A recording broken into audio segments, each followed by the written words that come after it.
Hello, comic fans. Welcome to Bub's World. I just got back from Heroescon 2024. It was an awesome experience. I'm going to have a big comic haul to show off. I got some original art. I got all kinds of stuff. But that's not what we're doing today. Today, we are going to get into my on-site grading experience and showing the books I got back from on-site grading with CGC at Heroescon 2024. Let's see how I did.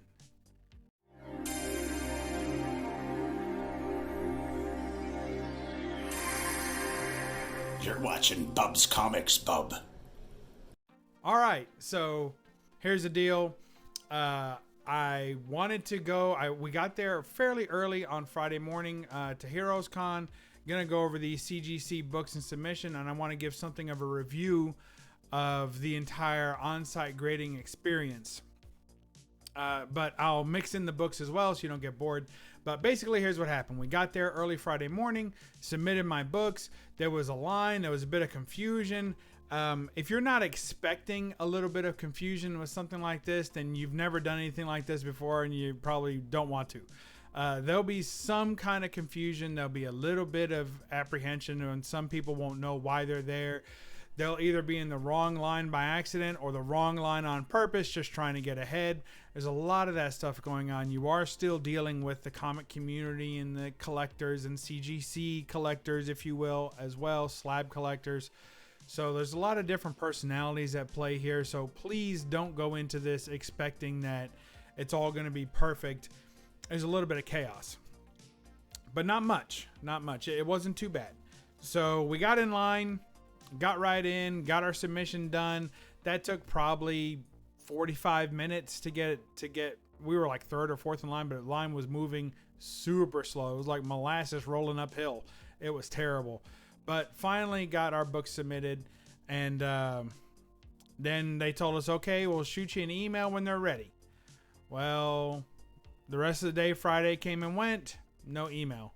Then Saturday, it was getting close, still no email, and I passed by a friend, and he said, hey, they didn't send me an email either, but I went and checked, and lo and behold, they had my books. And I was like, oh, okay, well, that's what I'll do. So I went over there, I checked, and they did not have my books. And this was about well, actually, no, it was almost like 5 o'clock on Saturday. So it was close to when they were ending for the day. I really didn't have any intention of coming back to the con on Sunday, unfortunately. So I went ahead and decided, I asked them, what will you do if my books aren't ready? And basically the answer is, if the books aren't ready, then they'll ship them to you. And they only, all she kept saying was, we only guarantee them being done by the end of the con, only by the end of the con. But it was my understanding that if they even miss that deadline, then they'll ship them to you. And I think they charge you for shipping too. So it is what it is. And they were still accepting submissions. I'm fairly confident that they said that they were accepting submissions all the way up till noon on Sunday.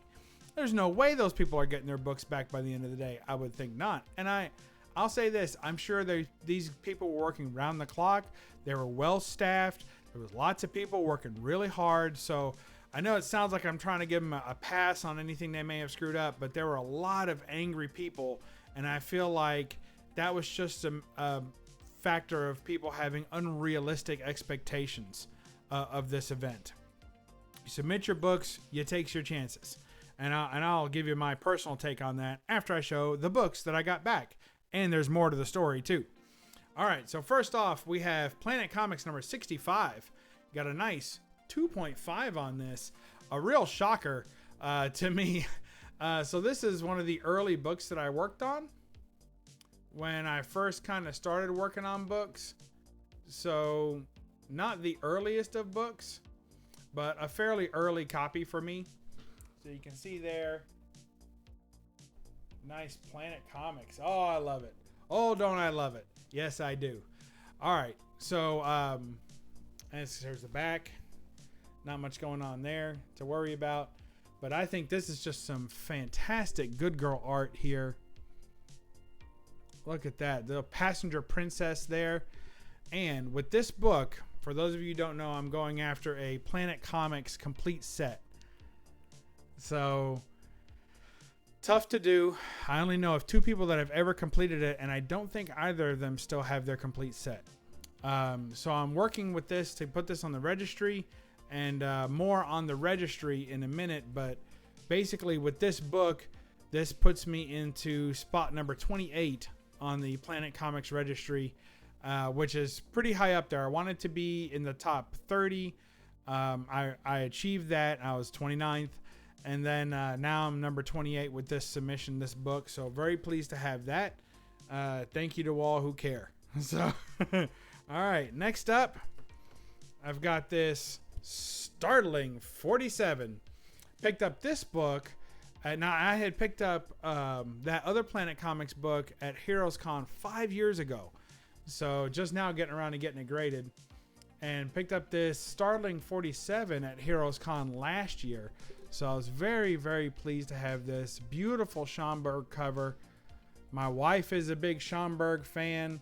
It's so fun to see what books she gravitates to the artist that she likes. She likes a lot of the sci-fi, good girl art stuff too, and she likes the airbrush look that Schomburg does with all this. So she's a big Schomburg fan. She also likes Neil Adams. Thinks he's pretty good too. So there you go. Starling Comics number 47. Super duper pleased to have this. And you say, Bub, that's the best .5 I've ever seen. It's because it's missing a back cover. But even though it's missing a back cover, you get this awesome Dick Tracy wrist radio ad. So yeah, I'll take that all day as something pretty to look at from the back. Heck yeah. All right. Next up, I have a book that I picked up in Dallas last year at the Collector Summit this past November. Tickets on sale now for this year's Collector Summit coming up this November 2024, of course. And old Bubsy's already got his ticket done, his plane ticket, the hotel, everything's all set. So I'll see you in Dallas at Collector Summit this year again. This is a book I picked up there, Strange Worlds number 6. This came in at a 1.5. I'm okay with that. Now this book I actually worked on just days before the convention because I had forgotten that I hadn't worked on it yet. So, but it had some, it was dirty. I cleaned the cover up quite a bit. And also it was a complete spine split. And it's so funny because it was one of the last things I did, to this book or to any book. And the spine, I just cleaned the crap out of that spine. It is so neat and clean. The book had already been pressed prior, so I didn't want to take my chances because the pages they're not brittle, but they're old. They're always old. So cream to off-white pages on this. So, and it actually does have the back cover, a novel thing for my collection, and a nice blue label to boot. So it does have tape. So 2 things, CGC they never have dinged you too hard for tape. It's considered an acceptable form of restoration or of conservation rather. And I'll say this, that a lot of collectors who are really into the higher grade books or just hate purple labels and hate any kind of restoration, especially tape, I'm not one of those collectors. I will tape a book as long as you're using modern methods, not cello tape or anything crazy like that. But I will tape a book and use proper document tape and restoration methods that have been in place for a long time and are tried and true and keep a book looking nice.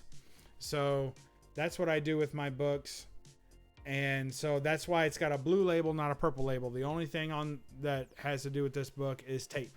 So I had to reinforce the spine with tape and reattach it to the book and reattach it to itself. Complete spine split. And I got a 1.5, which I'm very, very happy with. And I think it looks great. And preserve the book forever. And I don't do any tape on the outside of the book. All tape is contained to the inside of the book, no matter what I have to do. All the tape's always on the inside. So very pleased with that. And then last of the submissions I received, also I'm working on a Strange Worlds registry hunt on that.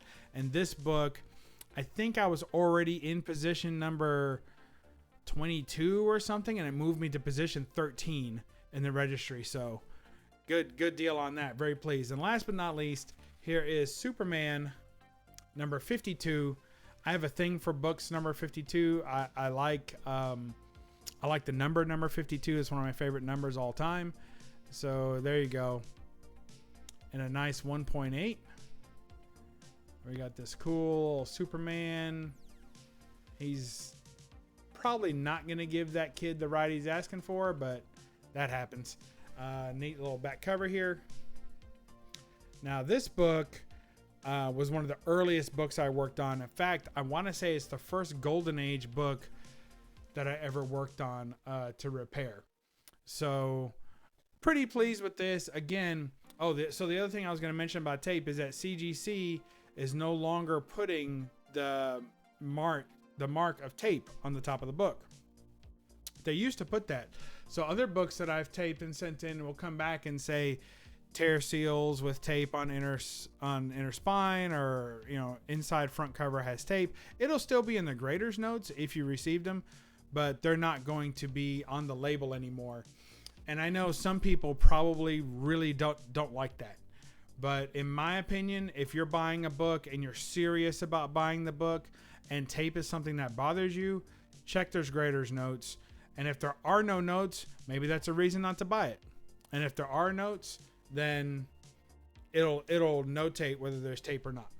Okay, so one thing I want to talk about with the registry, and then also the experience that I had. So I went back Sunday. I didn't intend to go.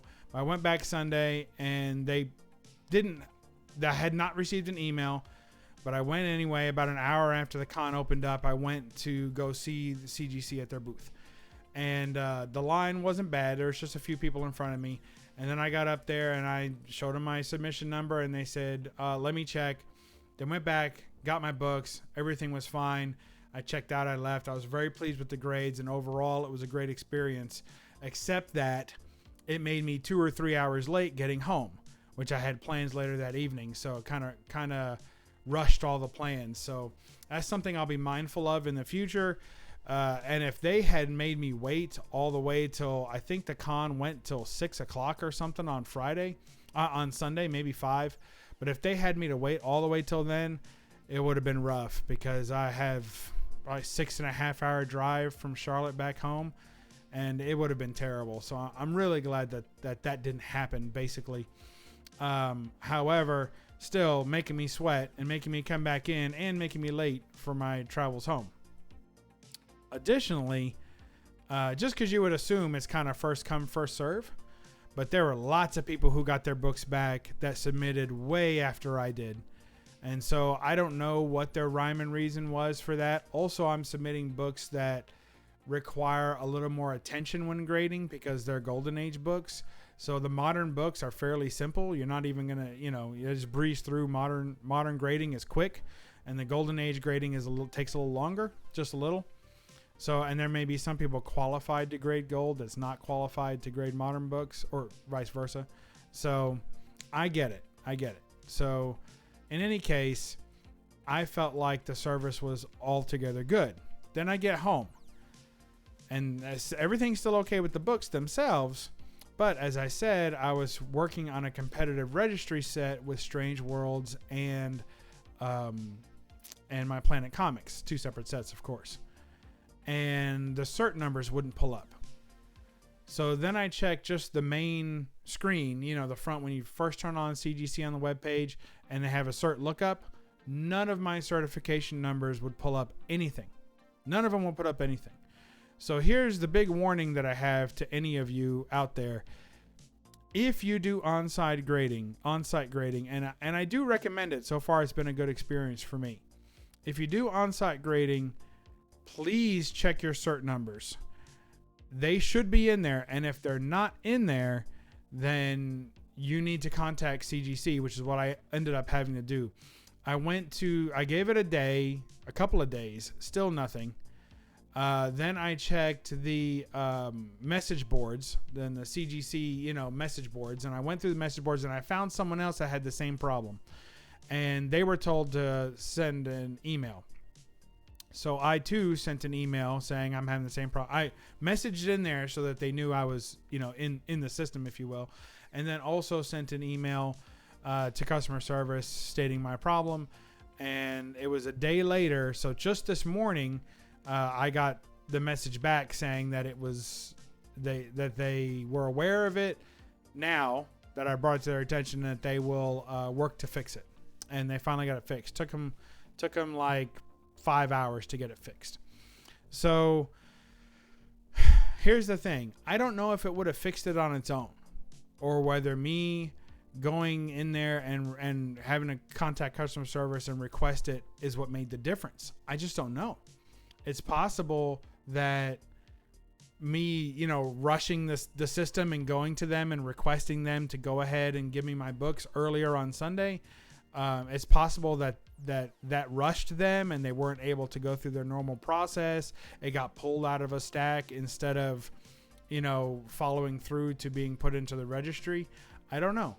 But these books weren't in the census, and they were absent from the census. So now how many people are out there with books that have certain numbers that are not in the census?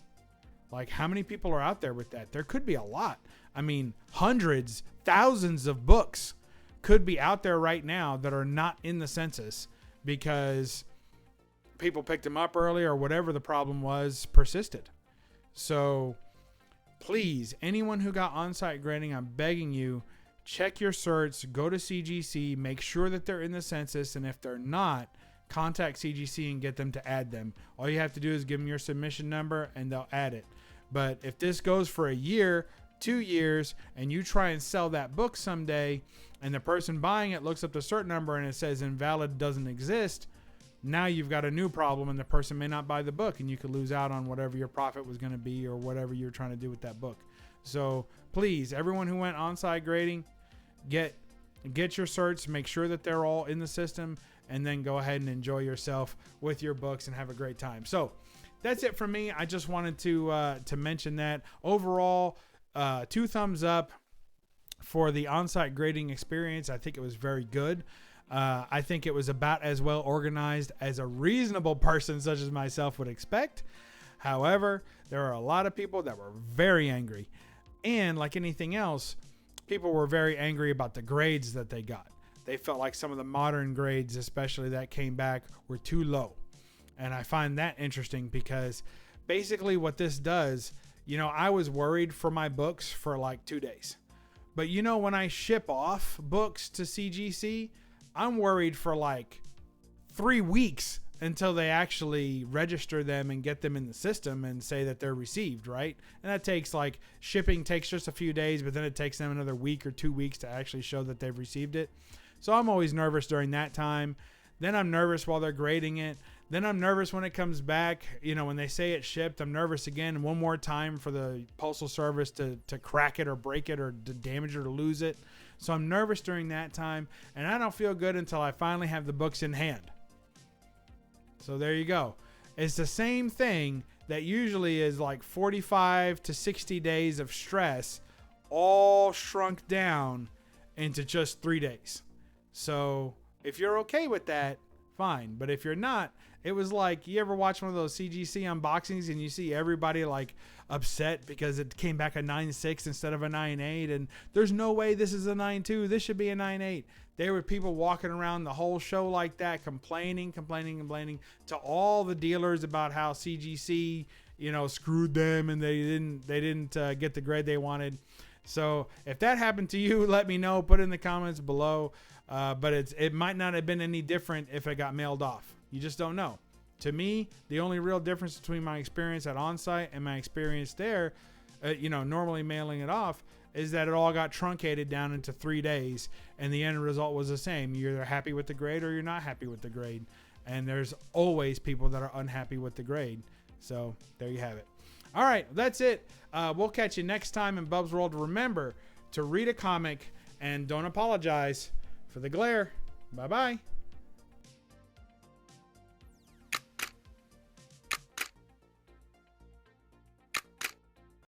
Now subscribe, you egg-sucking pieces of gutter trash. Now.